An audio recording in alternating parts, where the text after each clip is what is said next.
soy Angie Martínez y el día de hoy tengo preparado este tema llamado Voces de nuestra identidad, del campo formativo de lenguajes.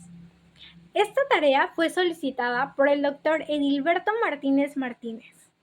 Voces de nuestra identidad se refiere a cómo las personas y grupos expresan su identidad a través de diversas formas, incluyendo el lenguaje, la cultura, las tradiciones y la expresión artística. Abordaremos recursos estéticos y literarios, creación literaria, autonomía y libertad creadora, identidad individual, identidad cultural y prácticas culturales. ¡Comenzamos! Los recursos estéticos y literarios son técnicas utilizadas por los lectores para embellecer, intensificar y darle profundidad a sus obras. Estos recursos pueden ser tanto de carácter semántico, relacionados con el significado de las palabras, como fónico, relacionados con el sonido. El objetivo principal de estos recursos es generar una experiencia estética en el lector, produciendo emociones y sensaciones. En recursos semánticos podemos encontrar la metáfora, símil, hipérbole, antítesis, ironía, personificación, metonimia, hiperbatón, elipsis y anáfora. En recursos fónicos podemos encontrar la literación, onomatopeya, paronomasia, calambur, anadiplosis, entre otros. La creación literaria es el proceso por el cual se construye una obra literaria, utilizando la lengua como un medio de expresión artística para comunicar ideas, emociones y experiencias. Se trata de un acto creativo en el que el autor utiliza la imaginación y la creatividad para dar forma a la realidad. El proceso de creación literaria implica la exploración de la realidad. El autor puede partir de experiencias personales, observaciones del mundo exterior o incluso de la propia imaginación para construir su obra. La selección de recursos lingüísticos. El autor elige cuidadosamente las palabras, las estructuras gramaticales y los recursos estilísticos para dar forma a su obra. La creación de un mundo ficcional. La obra literaria no solo representa la realidad, sino que también la transforma, creando un nuevo mundo imaginario. La comunicación de un mensaje, ya sea de carácter emocional, intelectual, social o filosófico. Algunos ejemplos de obras literarias son novelas, poemas, cuentos, ensayos, piezas teatrales y guiones cinematográficos. Autonomía y libertad creadora. La autonomía se refiere a la capacidad del escritor de tomar sus propias decisiones creativas, mientras que la libertad creadora es la capacidad de expresar sus ideas y visiones sin restricciones externas o internas. Identidad individual y cultural y prácticas culturales. La literatura ha sido un pilar fundamental en la evolución cultural de la humanidad. Su esencia trasciende el tiempo y el espacio, moldeando las experiencias individuales y colectivas de quienes la consumen. A través de los relatos narrados, los personajes creados y los mundos imaginados, la literatura se convierte en un espejo que refleja las inquietudes, aspiraciones y tormentos de las sociedades, alimentando las nociones de identidad y pertenencia. Desde las epopeyas de antiguas civilizaciones hasta las novelas contemporáneas, cada obra literaria ofrece un vistazo a las realidades y percepciones de sus tiempos, contribuyendo así a la construcción de las identidades culturales a lo largo del tiempo. La identidad cultural se refiere al sentimiento de pertenencia que una persona tiene hacia un grupo social, basado en rasgos culturales compartidos como tradiciones, valores, creencias y costumbres. Es una forma en que los individuos se identifican y se distinguen de otros grupos, y también es un elemento clave para la cohesión social. A continuación compartiré algunas obras literarias con los puntos mencionados. Don Quijote de la Mancha, de Miguel de Cervantes. Es una obra cumbre de la literatura española y universal. Es considerada la primera novela moderna y polifónica, así como una sátira de las novelas de caballerías. Cervantes utiliza una variedad de recursos semánticos para enriquecer su obra.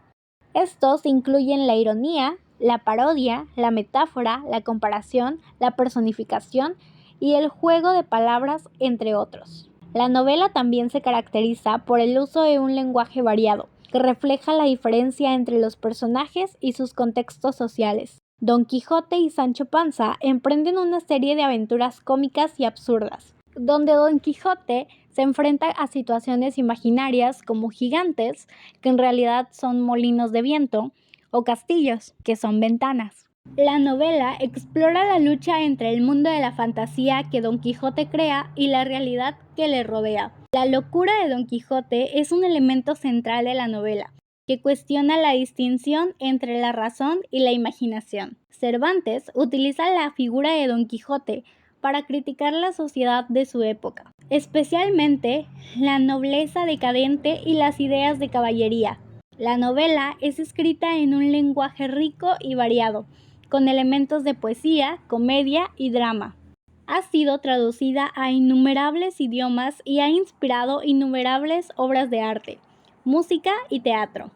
Ha perdurado en el tiempo gracias a su humor, su reflexión sobre la naturaleza humana y su crítica a la sociedad. La autonomía y la libertad creadora son temas centrales, manifestados a través del personaje principal y su relación con la realidad y la ficción. Don Quijote, al abrazar su identidad de caballero andante, elige un camino de libertad individual, enfrentándose a las convenciones sociales y construyendo su propia realidad a través de la imaginación. Su libertad creadora se evidencia en su capacidad de transformar la realidad a través de su perspectiva novelada y en su búsqueda constante de aventuras, desafiando las normas establecidas y creando sus propias reglas. La identidad y las prácticas culturales de Don Quijote de la Mancha se construyen a través de la literatura y la cultura española, especialmente a partir del Siglo de Oro y la obra de Miguel de Cervantes. Don Quijote como personaje es un reflejo de las lecturas caballerescas de su época y de la influencia de la tradición literaria, que lo llevan a transformar su realidad y a asumir una identidad de caballero andante. Sus prácticas culturales, marcadas por la locura y el idealismo, se entrelazan con la crítica social y la búsqueda de identidad tanto individual como colectiva. El Cantar del Mío Cid se divide en 3 cantares. Primero, Cantar del Desierto. El rey destierra al Cid. Segundo, Cantar de las Bodas. El Cid regresa al desierto y los infantes del Carrión se casan con sus hijas. Tercero, Cantar de la Afrenta de Corpes. Los infantes de Carrión son ridiculizados. Venganza de los infantes. Azotan a las hijas del Cid. Juicio y victoria del Cid. El tema central es la pérdida y recuperación del honor del Cid, quien pierde su honor 2 veces. Primero por una mentira y luego por la afrenta a sus hijas, y en ambas ocasiones lo recupera. La importancia literaria del Cantar del Mío Cid radica no solo en su antigüedad, sino también en su influencia sobre la literatura posterior. Este poema épico, redactado en forma de verso, establece las bases del romancero. Ofrece un retrato de la sociedad medieval, reflejando tanto las virtudes como los valores de la época, como el honor, la lealtad y la justicia. El Cantar del Mío Cid es uno de los poemas épicos más importantes de la literatura española, escrito en la Edad Media.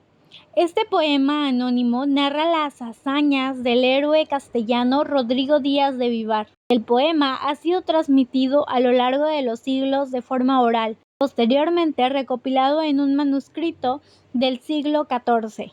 Su influencia en la literatura y la cultura española es innegable, convirtiéndose en un referente de la poesía épica y de la identidad nacional. Es una obra que ha trascendido el tiempo, manteniendo su relevancia y vigencia, siendo objeto de estudio y admiración tanto en el ámbito académico como en el popular. La figura del Cid Campeador, inmortalizada en el poema, representa la resistencia y la lucha por la unidad de España. Su destierro, sus batallas y su victoria en la reconquista de Valencia son eventos que reflejan el espíritu de la reconquista y la consolidación de la identidad española. El Cantar de Mío Cid, por lo tanto, se enmarca en un contexto histórico y cultural de gran relevancia para la configuración de la nación española. El poema refleja las costumbres, la lengua y la mentalidad de la época, brindando a los lectores una ventana única para comprender la sociedad medieval española y su visión del honor. La fidelidad y el heroísmo. El Principito, novela corta. La novela está narrada en primera persona por el piloto, que es un personaje secundario. Sin embargo, gran parte del libro consiste en el relato que hace el narrador de las experiencias vividas por el Principito, de las que él no participa, asimilándose así por momentos a un narrador en tercera persona. El tono es serio, el estado de ánimo es nostálgico, filosófico, melancólico y contemplativo. El protagonista de la novela es el Principito. No hay un antagonista específico en este texto.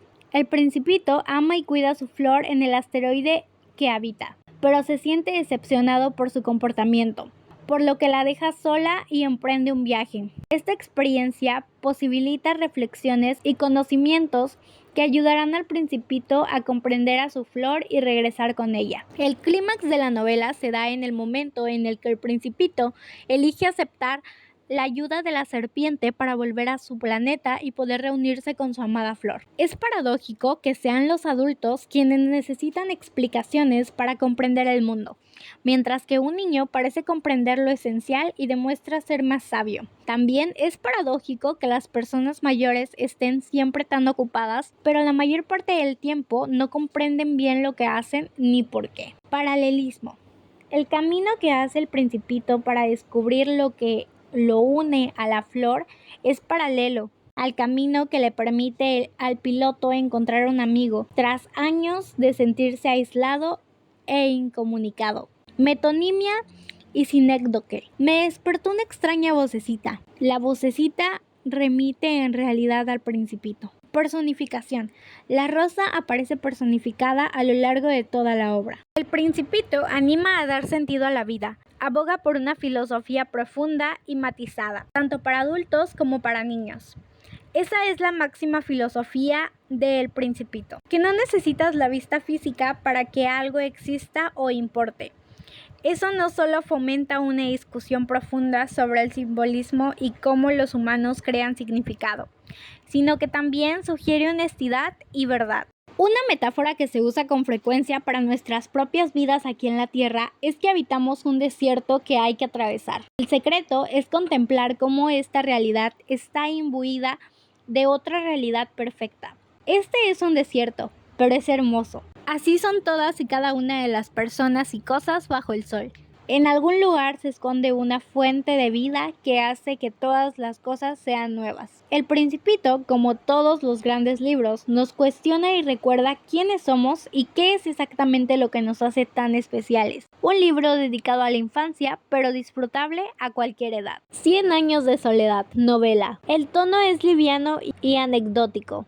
Los hechos se narran con un vocabulario y una cadencia que remiten a la tradición oral. Los protagonistas de esta historia son los integrantes de la estirpe Buendía, y el protagonismo de cada uno varía a lo largo de las distintas generaciones de la familia. Entre los personajes que más destacan en la novela podemos señalar a Úrsula, el coronel Aureliano Buendía y Amaranta Buendía. No hay grandes antagonistas en la historia, sino que presentan antagonismos temporales entre los mismos protagonistas de la familia. Tal es el caso de las tensiones entre Amaranta Buendía y Rebeca, o el de Fernanda del Carpio y el resto de los integrantes de la casa. Conflicto principal. La novela abarca más de 100 años de historia familiar y latinoamericana, por lo que los conflictos van variando a lo largo del tiempo. Entre los principales podemos señalar las innumerables batallas entre liberales y conservadores, la masacre de los huelguistas provocada por la compañía bananera, las tensiones entre Rebeca y Amaranta y la lucha constante que sostiene Úrsula por mantener la casa a flote. El clímax narrativo se produce al final del capítulo 20. Luego de la muerte en el parto de Amaranta, Aureliano Babilonia descuida, sumido en una crisis de angustia, a su hijo deforme recién nacido. Cuando advierte que al niño lo están devorando las hormigas coloradas, Aureliano recuerda las profecías de los manuscritos y corre a buscarlos. Mientras lee el contenido de los viejos documentos, se da cuenta que allí está escrita la historia de su familia, justo antes de que un huracán acabe con todo Macondo. La novela presenta dos alusiones a la historia política de Colombia. Una de ellas se presenta con las guerras generadas entre liberales y conservadores, que tienen un referente real en Colombia durante la segunda mitad del siglo XIX. La otra es la narración de la masacre de las bananeras, cuyo referente es la represión sufrida por los trabajadores de la compañía estadounidense en diciembre del año 1928. El carácter cíclico que se produce en las distintas generaciones de la estirpe Buendía ocasiona entre sus integrantes múltiples paralelismos. En este sentido, y tal como menciona Úrsula, se establece un paralelismo entre todos los aurelianos y entre todos los José Arcadio. Los aurelianos eran retraídos pero de una mentalidad lúcida. Los José Arcadio eran impulsivos y emprendedores, pero estaban marcados por un digno trágico. Colección de cuentos para leer en voz alta. Los cuentos se disfrutan más cuando se comparten. Por eso, lo mejor es leerlos en voz alta. Para facilitar la entonación de los diferentes personajes, se ha coloreado de forma distinta cada voz. Estas historias generalmente riman, fomentan la lectura en voz alta al mismo tiempo que divierten. Las historias se cuentan imitando las voces de los personajes, con humor y talento para atrapar al público. Los invito a seguirme en mis páginas, en donde estaré leyendo el libro Colección de cuentos para leer en voz alta. Muchas gracias, hasta pronto.